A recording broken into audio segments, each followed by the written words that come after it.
Captain Jack Mason stared at the alien message on the big screen. His hands gripped the edge of the control panel until his knuckles turned white. Around him, the bridge of the U.S. Defiant, Earth's last working military ship, fell silent. No one dared to speak as the alien's cold, multi-tone voice finished its speech. You have 30 Earth days to surrender your planet's resources. After that time, we will destroy what remains of your civilization. There will be no further warnings. The screen went black. For a moment, only the soft beeping of the ship's systems broke the silence. Play it again, Mason ordered, his voice rough.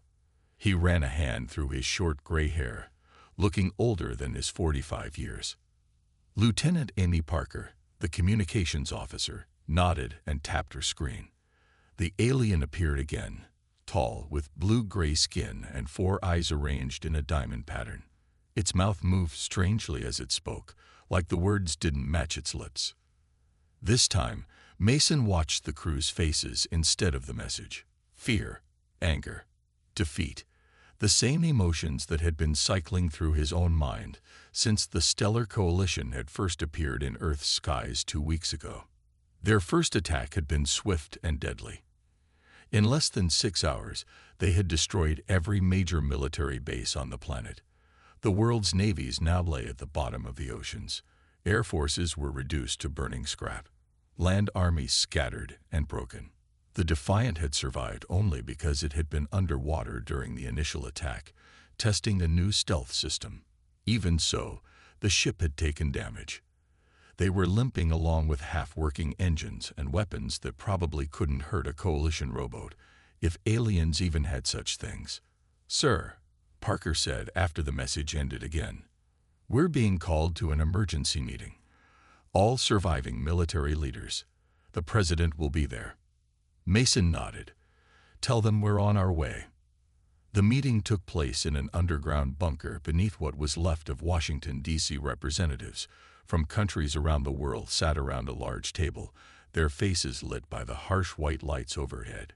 Many joined through video links, their images flickering on screens around the room. President Williams looked like she hadn't slept in days. "Ladies and gentlemen," she said, "I won't waste time. We need options." General Roberts, the highest-ranking military officer still alive, stood up. His uniform was still dusty from the rescue operation that had pulled him from the ruins of the Pentagon. "Madam President, I've reviewed all our remaining military capabilities," he said. His voice was flat, emotionless. "We cannot win this fight. The Coalition's technology is at least a century ahead of ours. Their ships have shields that our weapons can't penetrate. Their weapons cut through our strongest armor like it's paper." "So you're suggesting surrender?" asked the Chinese representative, her face hard on the video screen. "I'm suggesting reality," Roberts replied. "We've lost 85% of our military power. What remains isn't enough to defend a small city, let alone the planet." The room erupted in angry voices. Mason sat quietly, watching. He had been invited as the captain of Earth's last naval vessel, but he wasn't a high-ranking officer. Not until 2 weeks ago, when everyone above him had died.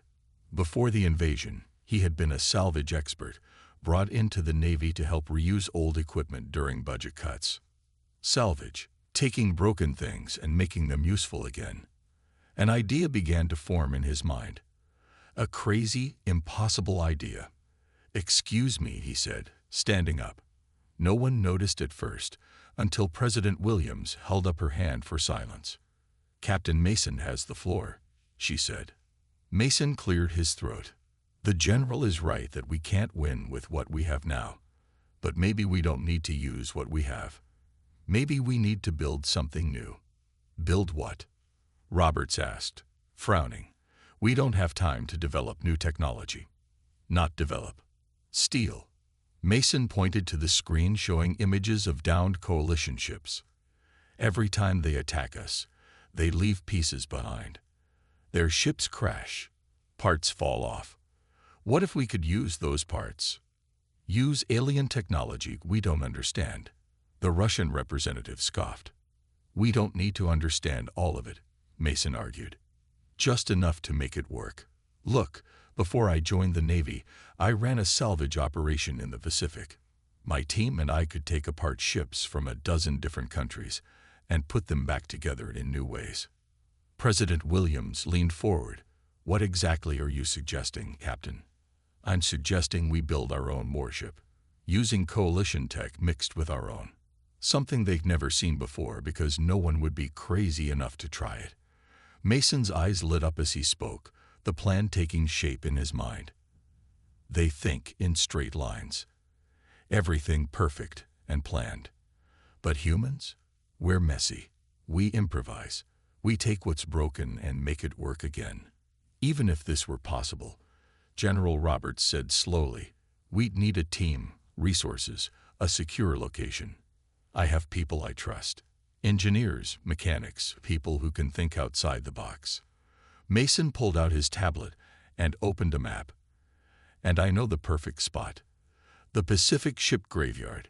It's remote, filled with materials we can use, and the Coalition hit it early in their attack, so they probably won't look there again. The room fell silent as everyone considered his words. Mason could see the doubt on their faces, but he could also see something else, a tiny spark of hope. President Williams took a deep breath.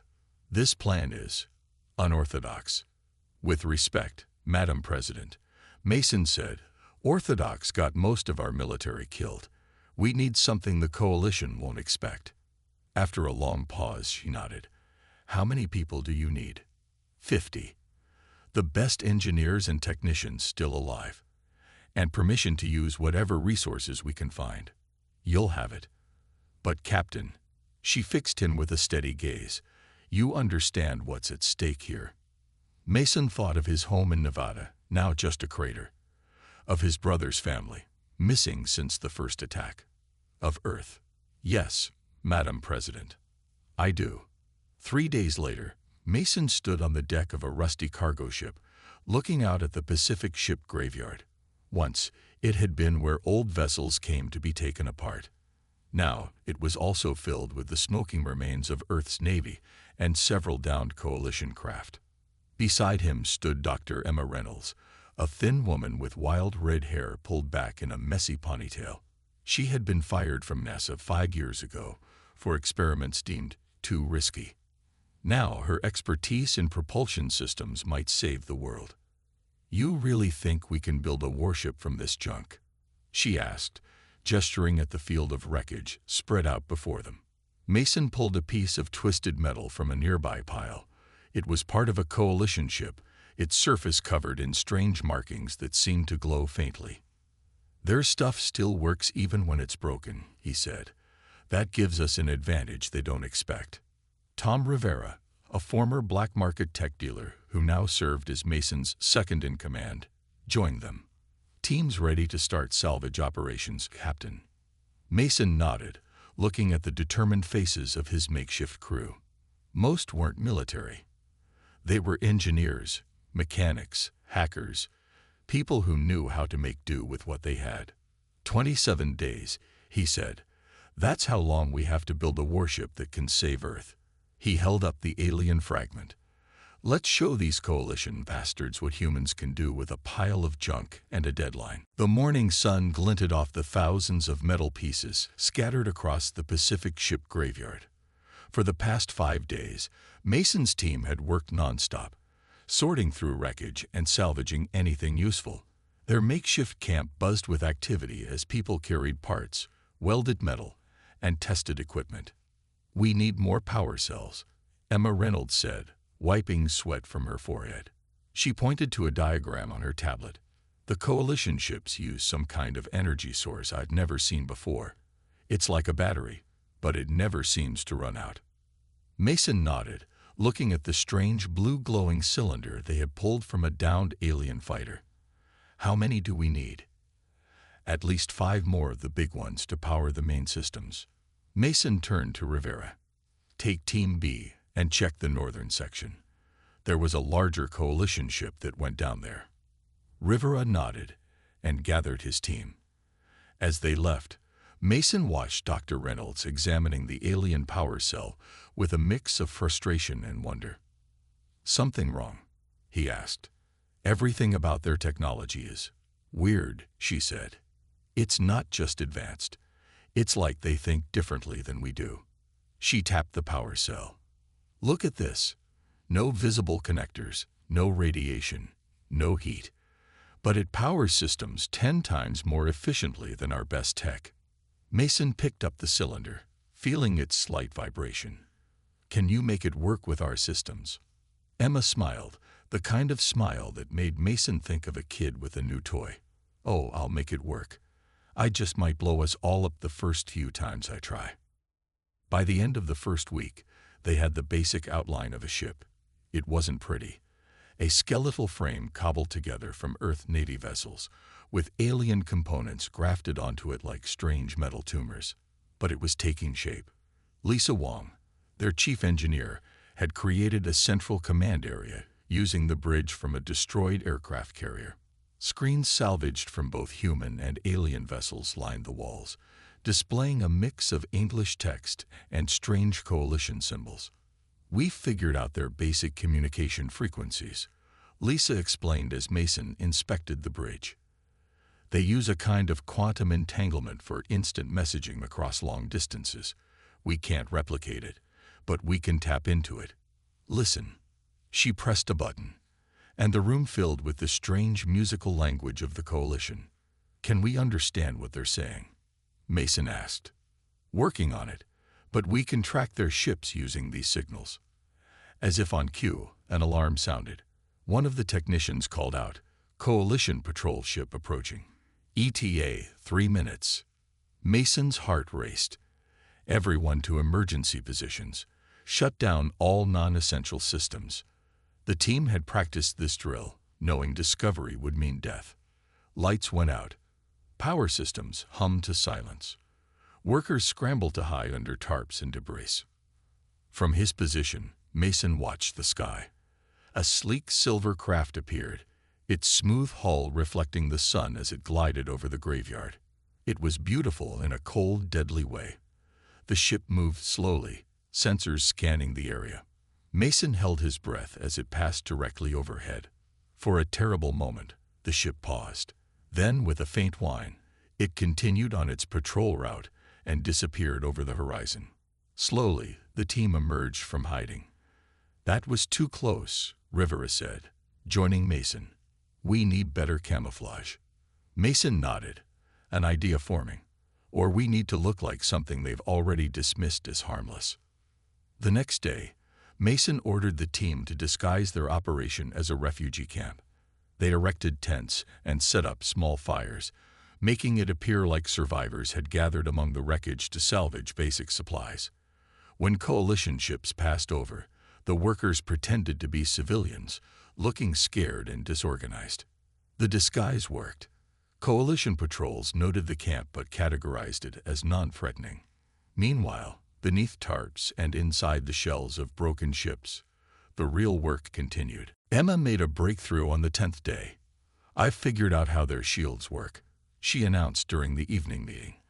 The team gathered around as she held up what looked like a flat silver disc. "They don't just block attacks, they absorb the energy and redirect it." "Can we build our own?" Mason asked. "Not exactly like theirs, but..." Emma's eyes sparkled with excitement. "I think we can make something better, something they won't expect." She showed them her plans, a hybrid shield system that combined coalition energy-absorbing technology with Earth's radar jamming systems. It won't stop a direct hit from their biggest weapons, but it will confuse their targeting systems and absorb enough energy to give us a fighting chance. "How soon can you have a prototype?" Mason asked. 3 days. "Maybe 2 if I don't sleep." "Take 3, Mason said firmly. "We need you alert." On day 14, disaster struck. Rivera's team was exploring a mostly intact coalition scout ship when its self-defense systems suddenly activated. A burst of energy shot out, severely injuring 2 workers and alerting nearby coalition forces. "Patrol incoming. Multiple ships. Lisa shouted from the command center. Mason ran to the wounded men, helping carry them to safety. Everyone underground. Now, the team had built shelters beneath the wrecked ships, connected by tunnels. As coalition ships swarmed overhead, they huddled in darkness, listening to the whine of alien engines. "They'll find the work we've done," Rivera whispered, his face pale. "It's over." "No," Mason said firmly. "We prepared for this." When the first coalition troops landed to investigate, they found what appeared to be an empty camp recently abandoned. The partial ship frame Mason's team had been building was covered with other debris, looking like just another pile of wreckage.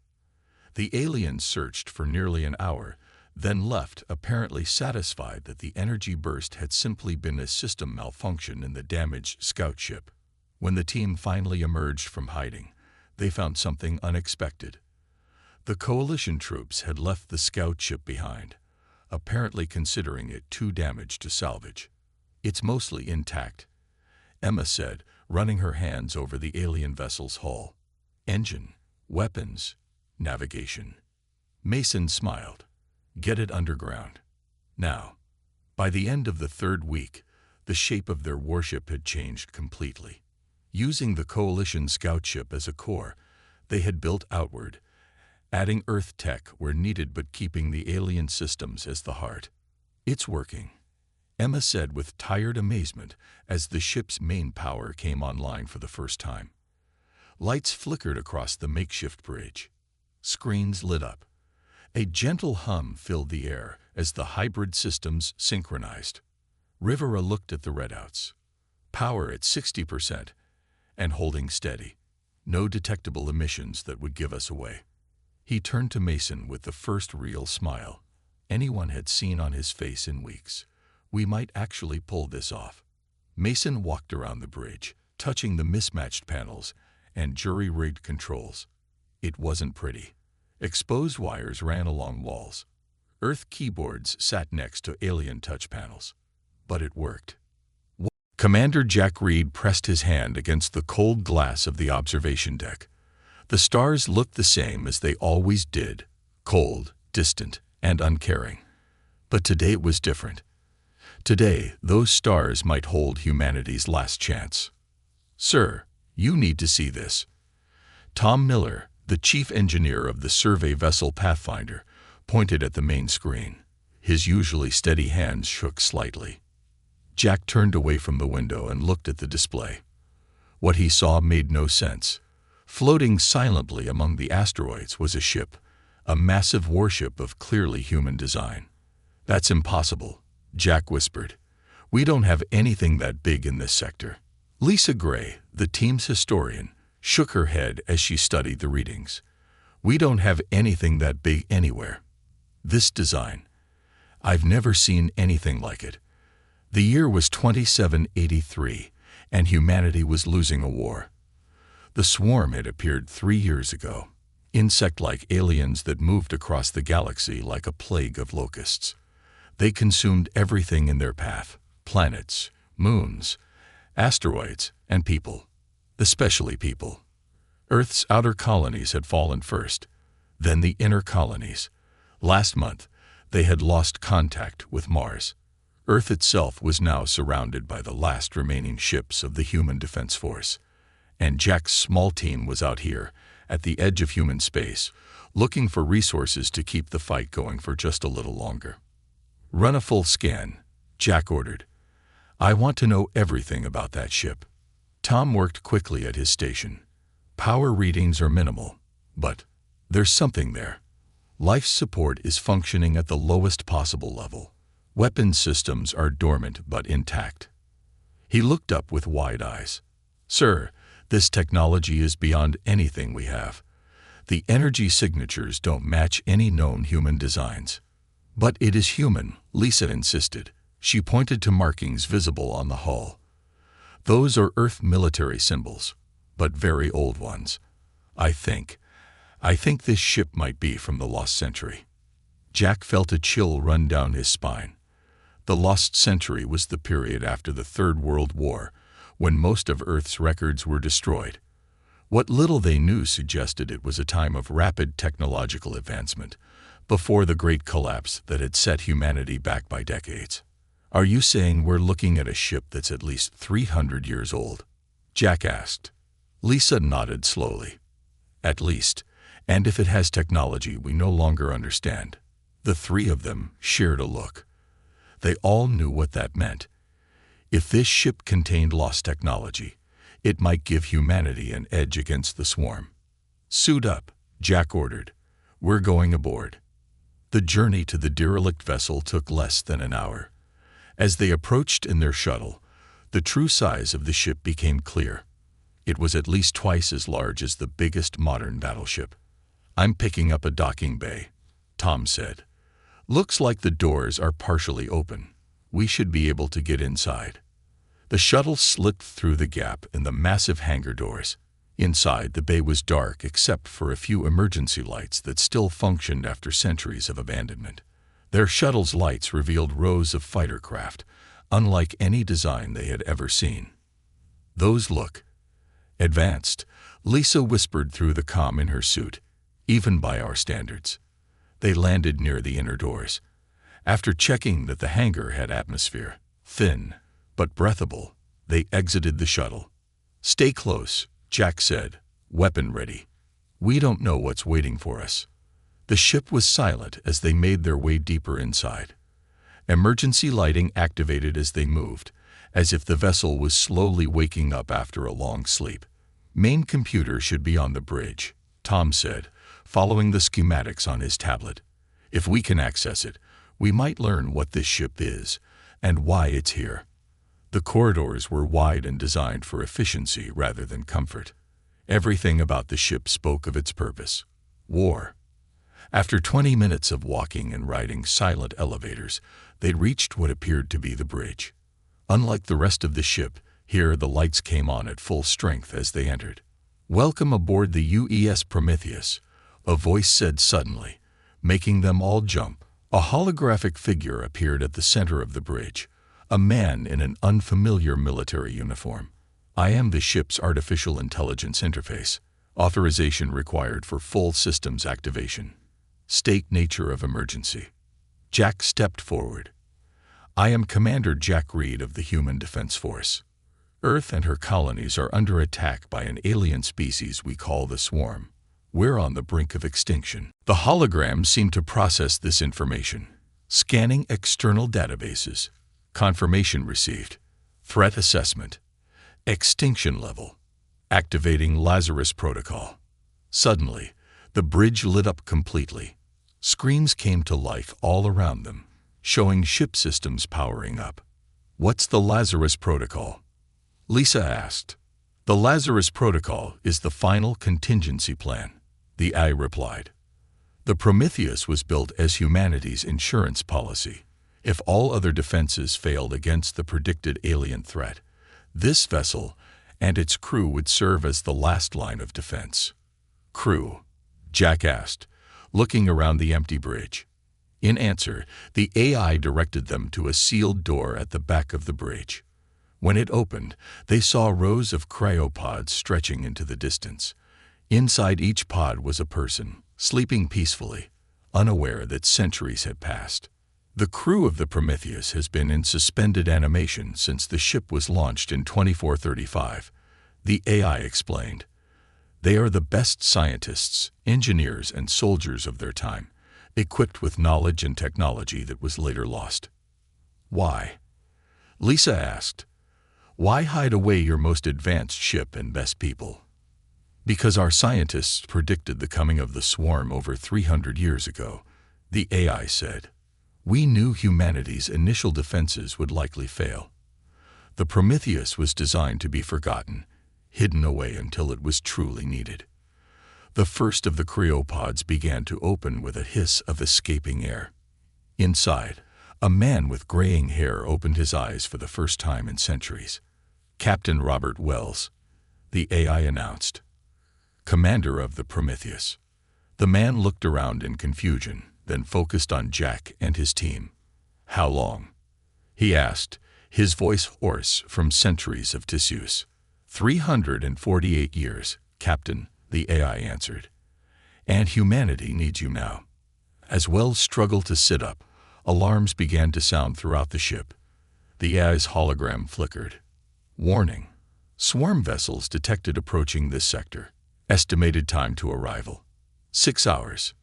Jack looked at Wells, then at the rest of the crew, still waking from their long sleep. These people from the past were now their best hope for a future. "We need to get this ship operational," Jack said. "And we need to do it fast." Captain Robert Wells stood shakily on the bridge of the Prometheus, his body still adjusting after centuries in cryo-sleep. Around him, his crew was slowly waking up, helped by Jack's team. 30 men and women chosen from Earth's best, now strangers in a time they were never meant to see. 348 years, Wells repeated, his voice stronger now. "Everyone we knew is long dead." "Yes, sir," the ship's AI confirmed. "But your mission remains active. The swarm threat has arrived as predicted." Wells looked at the modern humans with narrowed eyes. "Our orders were clear. Protect Earth at all costs." Jack stepped forward. "Captain, things have changed. Humanity has spread to hundreds of worlds. The swarm isn't just attacking Earth. They're consuming every human colony they find. Hundreds of worlds." A woman's voice came from behind them. Anna Davis, the ship's tactical officer, had joined them on the bridge. Her short blonde hair was still wet from the revival process. "We barely had a dozen colonies when we went to sleep. A lot has changed," Lisa said gently, "but much has been lost too. After the Third World War, there was a period we call the Lost Century. Most records from your time were destroyed." Wells exchanged looks with Anna. Jack could see the pain in their eyes as they realized that not only were their loved ones gone, but even their memory had been erased from history. "Captain," the AI interrupted, "swarm vessels will reach our position in 5 hours, 23 minutes. Recommend immediate activation of primary systems." Wells straightened his back. Whatever he was feeling, he pushed it aside. Status of the ship: all critical systems functional. Weapon systems at 92% capacity. Dimensional drive requires calibration. Tom's head snapped up. "Dimensional drive? What's that?" Anna smiled slightly. "That's why they'll never see us coming." Over the next 3 hours, the two crews worked together to prepare the ship. More of the ancient crew woke from cryo-sleep, including Dr. Mark Evans, the chief medical officer, and Susan Ford, the ship's engineer. They were all disoriented and shocked to learn how much time had passed, but they were professionals. They had a job to do. Tom followed Susan through the ship's massive engine room, asking question after question. "So this dimensional drive, it lets you travel faster than light?" Susan shook her head. "No, that's what the standard FTL drive is for. The dimensional drive does something else entirely." She led him to a sealed chamber at the heart of the engine room. Inside was a sphere of swirling blue energy, contained within layers of transparent barriers. "It phases the ship between dimensions," she explained. "In simple terms, it can make the Prometheus exist partially outside normal spacetime. We can see and attack the enemy, but they can't fully see or attack us." Tom stared at the sphere in awe. "That's impossible. The energy requirements alone would be massive." Susan finished for him. "Yes, that's why no one could replicate it after us. The materials needed are extremely rare. We had to strip entire asteroids of certain elements to build this drive." Tom's face fell. "And we'd need those same elements to repair it." Susan nodded grimly. "Yes, and I'm guessing they're still rare in your time." "Rarer," Tom confirmed. "The swarm consumes everything, including the asteroids and moons where those elements are found." On the bridge, Jack and Wells were locked in an argument about strategy. "We need to join the main fleet," Jack insisted. "Earth needs every ship it can get." Wells shook his head. "That's exactly what we can't do. The Prometheus was built to operate alone. If the swarm learns what we can do, they'll adapt. They always adapt." How do you know that? You've never fought them, haven't we? Wells pulled up an image on the main screen, a detailed scan of a swarm ship. We call them the Devourers in our time. Our scientists detected their approach centuries before they reached human space. We built the Prometheus specifically to fight them. Jack stared at the image. But why hide the ship? Why not build a fleet of them? Resources, Anna explained, joining the conversation. The technology in this ship couldn't be mass-produced, and our leaders believe that if the swarm encountered our best weapons too early, they would evolve counters before we could build enough to matter. So they sacrifice your time, your lives. Lissa asked, horrified. We volunteered, Wells said quietly, to be humanity's last line of defense, to be forgotten until we were needed most. The ship's alarms blared suddenly. Multiple swarm vessels detected, the AI announced. They have altered course. A human colony is under attack. Colony designation, New Haven. Population, approximately 800,000. Wells looked at Jack. How far? 20 minutes at top speed, Jack answered. But if we go there, we reveal ourselves to the swarm. Wells was silent for a moment. Then he turned to Anna. Battle stations. Prepare all weapons. Program a jump to New Haven. Captain, Anna said cautiously, our orders were to protect Earth specifically. Wells looked around at his crew, people who had given up everything they knew to serve a future they would never see, and at Jack's team, desperate but determined.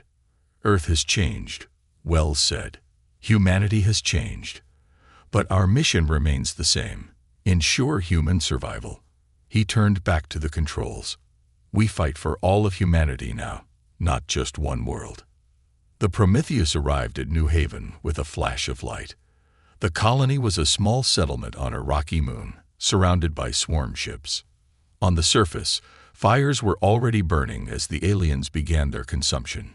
Targeting systems online, Anna reported. Dimensional drive at 70% capacity.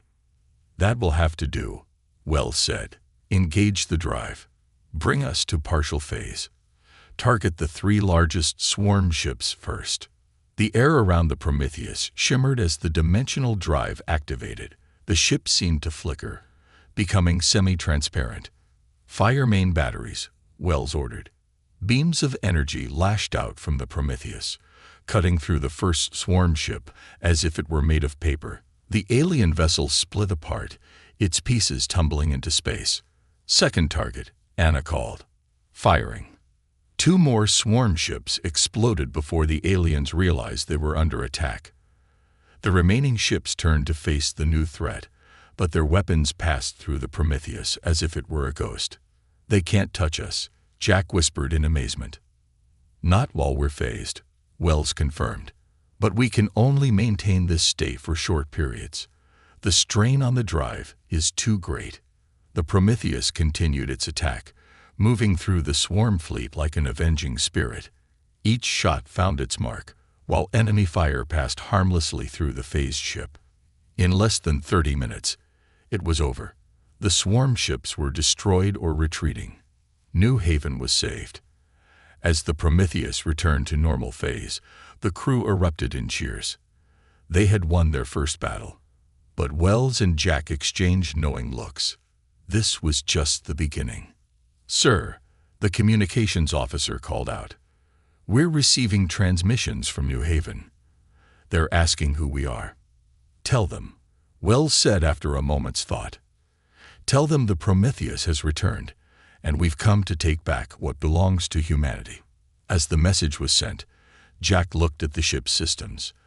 The dimensional drive was damaged from the battle. Power levels were fluctuating, and they had used nearly a quarter of their ammunition. One battle won, but the war for humanity's survival had just begun. Word of the mysterious ship that saved New Haven spread quickly. The Prometheus became a symbol of hope for the scattered human forces, a ghost ship that appeared from nowhere, destroyed the swarm, and vanished again. Admiral Wilson is demanding we join the main fleet, Jack said, showing Captain Wells the message they had received. They stood in the Prometheus's war room, looking at a map of human space. There weren't many human-controlled systems left. "And I keep telling you that's exactly what we can't do," Wells replied, his voice tired but firm. "The Prometheus works best alone. We strike, we disappear. The moment we join the fleet, we become a target." Anna nodded in agreement. "The swarm adapts quickly. Every engagement we have gives them more data. They're already trying to track our dimensional shifts." Tom and Susan entered the war room, both looking exhausted. They had been working non-stop to repair the dimensional drive since the battle at New Haven. "We've got it stable again," Susan reported, "but the damage is worse than I thought. We need to replace several key components." "What do we need?" Wells asked. "Dimensional crystals," Tom answered. "The same rare materials used to build the original drive. We might find them in certain types of asteroids, but the swarm is consuming those same resources," Jack finished. "That's why they target mining colonies first." Wells sighed. "How many more jumps can we make with the drive in its current condition?" 3, maybe 4 full combat engagements, Susan estimated. After that, the risk of drive failure increases dramatically. The room fell silent. Everyone understood what that meant. Without the dimensional drive, the Prometheus lost its greatest advantage. "Then we make them count," Wells decided. "Anna, show me the swarm command structure. What have we learned about their communication network?" Anna brought up a new display. The swarm operates as a hive mind, but it's not completely unified. They have command nodes, larger ships that coordinate the smaller ones in each sector. "If we take out these command nodes," Jack began, "we disrupt their entire attack pattern." Wells finished. "Exactly. We don't need to destroy every swarm ship. We just need to cut off the head." The plan was taking shape when the ship's AI interrupted. Emergency transmission from the Arcturus system. Swarm high ship detected approaching the human colonies there. Everyone turned to the main screen. The image showed a massive swarm vessel, at least 10 times larger than any they had encountered before. "That's not just a command node," Anna said quietly. "That's a primary high ship. It carries millions of swarm units and can consume an entire planet's resources in days." "How many people in the Arcturus system?" Wells asked. 3 populated worlds," Jack answered. "Total population around 5 billion. Wells looked at Susan. "Will the drive hold for this?" She hesitated. "It's risky, but yes, we should be able to handle one major engagement." "Then prepare for jump to Arcturus," Wells ordered. "All hands to battle stations." The Prometheus arrived at the edge of the Arcturus system.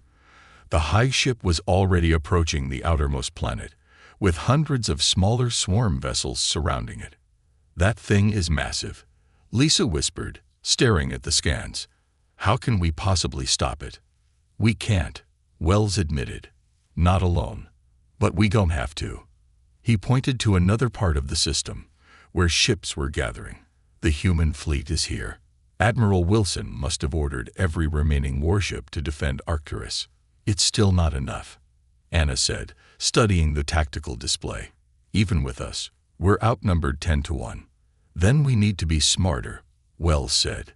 "Jack, open a channel to Admiral Wilson's flagship." Admiral Karen Wilson appeared on screen, her face showing surprise at seeing Wells. "So the rumors are true. A ghost ship from the past." "No time for explanations, Admiral," Wells said. "We need to coordinate our attack. The Prometheus has technology your ships don't, but we need your fleet to keep the smaller swarm ships busy." Wilson's eyes narrowed. "Why should I trust you?" "Because New Haven is still standing," Jack cut in. "Because this ship has already proven what it can do. And because we're all dead if we don't work together." Wilson studied them for a moment, then nodded. "What's your plan?" The battle began as the swarm noticed the human fleet approaching. The smaller alien ships moved to intercept, while the massive high ship continued toward the planets. Human fleet engaging the swarm escorts, Anna reported. Our window opens in 3 minutes. Dimensional drive at full power, Susan called from her station. Ready on your command. Wells looked around the bridge at his ancient crew and their new allies from the future. This is what we were built for. This is why we slept for centuries. Let's remind the swarm why humans should never be underestimated. The Prometheus accelerated forward, its outline beginning to shimmer as the dimensional drive activated.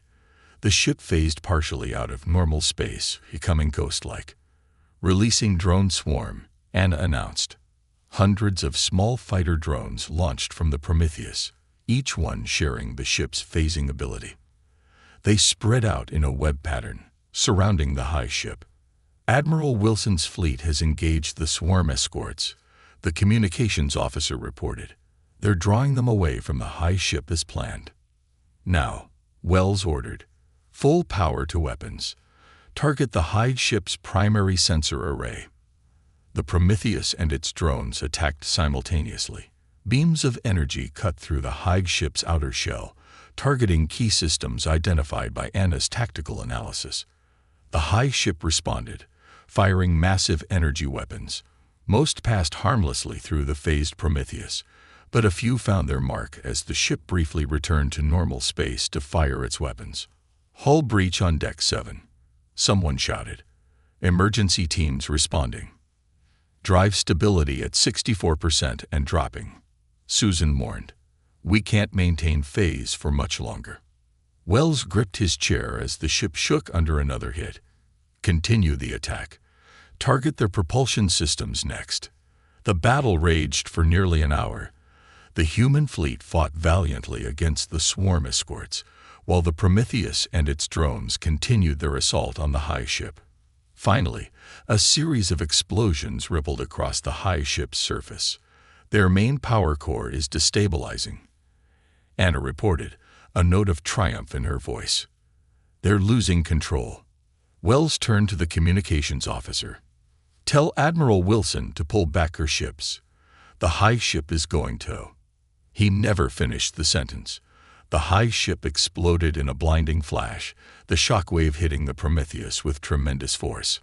When the crew picked themselves up off the floor, half the bridge systems were offline. Smoke filled the air, and emergency alarms wailed throughout the ship.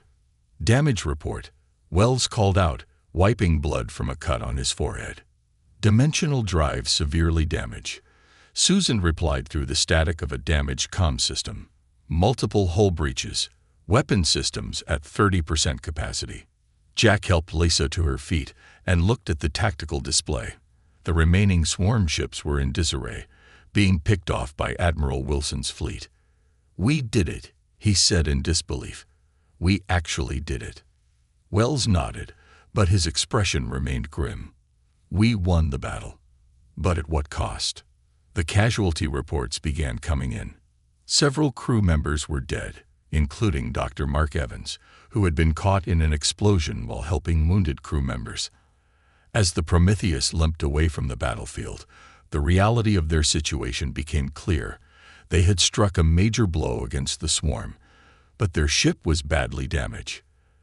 The dimensional drive that gave them their advantage was barely functioning, and somewhere out there, the main swarm force was learning, adapting, and preparing for their next encounter with the ship that had emerged from the past. The Prometheus drifted silently through space, far from any star system. After the battle at Arcturus, Admiral Wilson had provided coordinates to this hidden location, an abandoned mining outpost in an unnamed system, where the remaining human forces gathered to repair and regroup. In the ship's medical bay, Captain Wells sat on an examination table while a doctor checked the burns on his arm. The radiation damage is spreading, the doctor said quietly. It's affecting your internal organs now. Wells nodded, his face showing no surprise. How long? Weeks, maybe a month. The doctor hesitated. Sir, if we had better medical facilities. We don't. Wells cut him off. And you know as well as I do that this is happening to all of us from the original crew. The cryo chambers were damaged long before we were found. The doctor couldn't argue with that.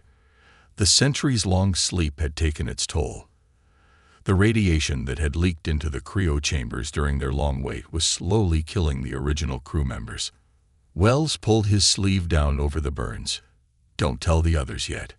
We have work to do." In the engine room, Tom and Susan worked side by side on the damaged dimensional drive.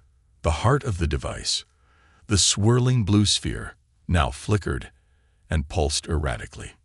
"If we reroute power through these conduits," Tom suggested, pointing to his diagram, "we might be able to stabilize it enough for one more jump." Susan studied his work. "That could work, but it's not enough. We need those dimensional crystals." "What exactly do these crystals do?" Tom asked. "You never fully explained." Susan was quiet for a moment, as if deciding how much to share. "They don't just let us phase between dimensions.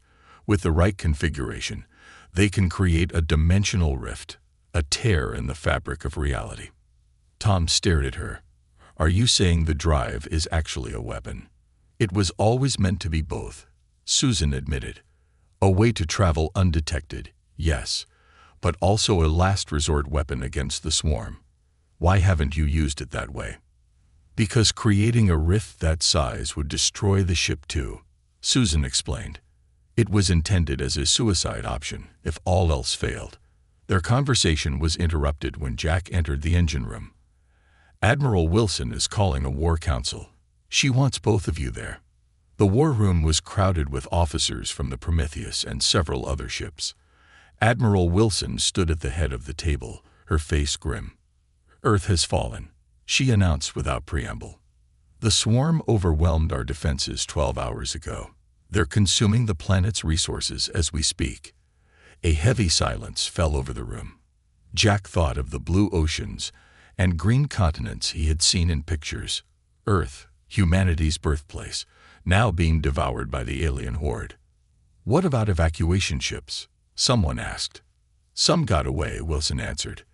"They're heading to the outer colonies, but the swarm is pursuing. At the current rate, they'll reach every remaining human settlement within weeks." Wells looked around the room. "Then we strike now. Hit their main neural cluster. Cut off the head of the snake." Wilson shook her head. "We don't know where it is." "Actually," Anna said, stepping forward, "we might." She activated the room's holographic display, showing a map of nearby star systems. "We've been analyzing the swarm's movement patterns and communication signals. All evidence points to a central control node in this system." She highlighted a star system at the edge of the map. "That's deep in swarm territory," Wilson objected. "We'd never get close enough." "The Prometheus could," Wells said quietly. "With the dimensional drive, we could slip past their defenses." Susan exchanged a look with Tom. "Sir, the drive isn't stable enough for combat operations. We could maybe manage one more jump." But what?" Wells prompted. Tom took a deep breath. "Susan has been explaining more about the drive's capabilities. It could potentially be modified to create a dimensional rift inside the swarm's neural cluster." The room fell silent as everyone realized what he was suggesting. "A suicide mission," Jack said finally. Wells nodded. "It always was. We just didn't know it would take 3 centuries to complete." While the others continued planning the attack, Lisa made her way to the ship's main data core. As a historian, she had been granted access to the Prometheus's archives, hoping to learn more about the ship's origins. What she found shocked her. The Prometheus project was never meant to save humanity. She explained to Jack later, as they sat alone in a quiet corner of the mess hall. It was designed to preserve human knowledge and achievement after extinction was deemed inevitable. She showed him the original mission parameters on her tablet. "This ship contains the most complete database of human culture, science, and history ever compiled." The crew was supposed to wait until the swarm had moved on, then find a suitable planet to restart human civilization. Jack stared at the document. They were meant to be the seeds of a new human race, not saviors of the existing one. "Exactly," Lisa said. "The Prometheus was humanity's time capsule, not its defender." "Does Wells know?" I think he's always known, Lisa replied. But he chose a different path. They all did. As repairs on the ship continued, Wells called Jack to his quarters. The captain looked worse each day, the radiation sickness taking its toll. His skin was pale, and his hands trembled slightly. I need to ask something of you, Wells said, his voice weaker than before. When we go after the swarm homeworld, and we will, someone needs to command this ship. Jack shook his head. That's your job, Captain. Not for much longer. Wells held up his hand to stop Jack's protest. We both know I'm dying. All of us from the original crew are. The radiation damage from the cryo chambers can't be reversed. He walked to the window, looking out at the stars. We were willing to give up everything for a future we would never see. That hasn't changed, but someone needs to carry on after we're gone. Jack stood beside him. I'm not ready to command a ship like this. No one ever is, Wells said with a small smile. But you understand both worlds, ours and yours. You can bridge the gap between past and future. Before Jack could respond, alarms blared throughout the ship. Swarm ships detected. Anna's voice came over the comm system. Multiple vessels approaching the base. They found us. Wells straightened, pushing aside his weakness. Looks like our timetable just moved up. Battle stations, Commander Reed. It's time to see if your future was worth our sacrifice. As they hurried to the bridge, Jack glanced at the captain. Whatever happened next, he knew that humanity's last hope rested not just in the technology of this ancient ship, but in the will of its crew, past and present, to face impossible odds together. The Prometheus shuddered as another blast hit its shields. Around them, the hidden base burned, human ships fighting desperately against the swarm forces that had found their sanctuary. Shields at 43%. Anna reported from her station. We can't take much more of this. Captain Wells stood at the center of the bridge, somehow looking stronger despite his illness. In the face of battle, he had found new reserves of strength. We're not going to stay and fight, he announced. This is the moment we've been waiting for. The swarm has committed most of their forces to this attack on Earth. Their homeworld will never be more vulnerable. Jack looked at him in surprise. We're jumping now. But the drive isn't fully repaired. It's repaired enough for what we need to do, Wells said. He turned to Susan at the engineering station. Is the dimensional rift modification complete? She nodded grimly. Yes, sir. Once activated, we'll have approximately 10 minutes before the drive overloads and creates the rift. After that, she didn't need to finish. Everyone knew what would happen. Wells looked around the bridge at his crew, his original team from centuries past, and the new allies they had found in this time. I won't order anyone to come on this mission. It's volunteer only. I'm in, Jack said immediately. Me too, Anna added. One by one, every person on the bridge volunteered. Tom, Susan, Lisa, all of them willing to make the ultimate sacrifice. Wells nodded, not surprised but clearly moved. Send the coordinates to Admiral Wilson. Tell her to gather whatever forces she can spare and launch a diversionary attack. We'll need every advantage we can get. He turned to the helm. Set course for the swarm homeworld. Prepare for dimensional jump. The jump took them to the edge of the swarm's home system. Unlike human space with its planets and moons, this system was a chaotic mess. The swarm had consumed and transformed everything here, creating massive organic structures around the central star. My God, Lisa whispered as they looked at the sensor readouts. It's like they've built a Dyson sphere. Not built, Wells corrected. Grown. The entire system is one massive organism now. The ship's AI highlighted one section of the structure. Sensor analysis indicates this is the location of the primary neural cluster, the command center for the entire swarm consciousness. Wells studied the display. That's our target. Anna, plot a course that keeps us away from their defensive positions. Susan, how's the dimensional drive holding up? Stable for now, she replied. But once we activate the rift sequence, There's no turning back. Admiral Wilson reports her fleet is ready to launch their diversion, the communications officer announced. Wells nodded. Tell her to begin, and may God be with them all. On the tactical display, they watched as the remaining human fleet appeared at the far edge of the system, immediately drawing the attention of dozens of swarm ships. Now's our chance, Wells said. Engage dimensional drive. Take us in. The Prometheus shimmered as it phased partially out of normal space. Even in its damaged state, the drive allowed them to slip past the outer swarm defenses undetected. But as they approached the heart of the system, the ship began to flicker back into normal space. The neural cluster is affecting the drive, Susan reported, her fingers flying over her controls. The psychic energy is interfering with our phase state. Can you compensate? Wells asked. She shook her head. Not from here. Someone would need to go to the drive core and manually stabilize the field generators. Wells stood. I'll go. Captain, Jack began to protest, but Wells cut him off. This is my ship, Commander, and my time is already running out.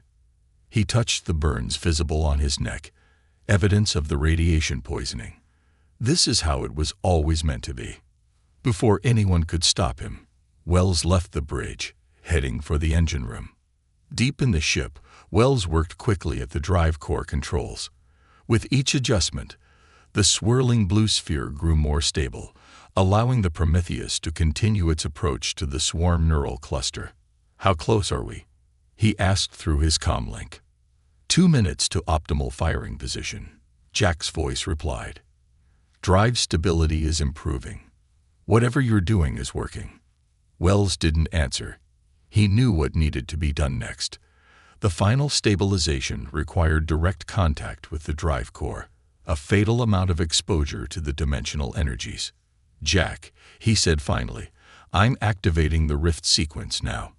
Once it starts, you'll have exactly 10 minutes to get the ship to safety. What about you? Jack asked, though he already knew the answer. Tell them.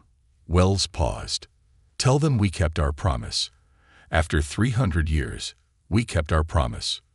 With those words, he locked open the safety barriers and stepped into the chamber housing the drive core. The blue energy engulfed him as he reached for the main control rod. Pain unlike anything he had ever experienced tore through his body, but he forced himself to focus. With the last of his strength, he pushed the control rod into position, fully activating the rift sequence. It's done, he whispered into his comm. Get our people home, Commander Reed. On the bridge, Jack watched as the captain's life signs flatlined on the monitor. There was no time to mourn. Drive core stable. Rift sequence initiated, Susan reported, her voice tight with emotion. 9 minutes, 40 seconds to full overload. Get us as close to the neural cluster as possible, Jack ordered. We need to be sure the rift forms in the right place. The Prometheus pushed deeper into the heart of the swarm system, now fully visible as the dimensional drive focused all its power on the coming rift. Swarm ships rushed to intercept them, but it was too late. 5 minutes to overload, Susan called out. We need to start pulling back now if we want to escape the blast radius. Jack hesitated. Someone needed to ensure the ship stayed on target until the very end. Everyone to the escape pods, he ordered suddenly. Now. Jack, what are you doing? Tom asked, alarmed. Finishing the mission, Jack replied. The ship needs to stay on course until the last possible moment. The rest of you can get clear in the pods. Anna stood from her station. That's not happening. We started this together. We'll finish it together. One by one, the bridge crew returned to their stations. 2 minutes to overload, Susan announced. The rift is beginning to form. Around them, the swarm ships scattered in confusion as space itself began to tear open near the neural cluster. A blinding light erupted from the growing rift, consuming everything it touched. 30 seconds. Susan's voice was calm despite everything. It's working. The neural cluster is being pulled into the rift. Across human space, the effect was immediate and dramatic.